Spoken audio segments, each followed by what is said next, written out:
जगात सगळ्यात पहिल्यांदा दही लावलं ना, ते विरजण आलं कुठून? तुम्हालाही हा प्रश्न पडलाय का? हे घ्या उत्तर.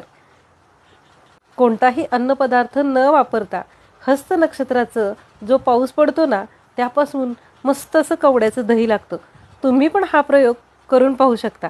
त्यासाठी काय करायचं, तर एक वाटीभर किंवा भांडभर दूध घ्यायचं आणि त्या दुधामध्ये हस्त नक्षत्राचं पाणी एक चमचाभर मिसळायचं. 10 ते 12 तास हे बाजूला ठेवून द्यायचं. मस्त असं घट्ट दही लागतं. आता यावर्षी म्हणजे 2024 सालातल्या हस्त नक्षत्राच्या तारखा सांगते. 13 जुलै, 9 ऑगस्ट, 6 सप्टेंबर आणि 3 ऑक्टोबर या तारखांना हस्त नक्षत्र आहे. त्या दिवशी जो पाऊस पडेल त्याचं पाणी साठवून ठेवा आणि वर्षभराचं विरजण तयार करा. कसा वाटला व्हिडिओ नक्की सांगा आणि हो, व्हिडिओ शेअर करा. हस्त नक्षत्र येईतोपर्यंत या तारखा सगळ्यांना कळू देत आणि प्रयोग केल्यानंतर दही कसं झालं याचे कमेंट मात्र नक्की करा.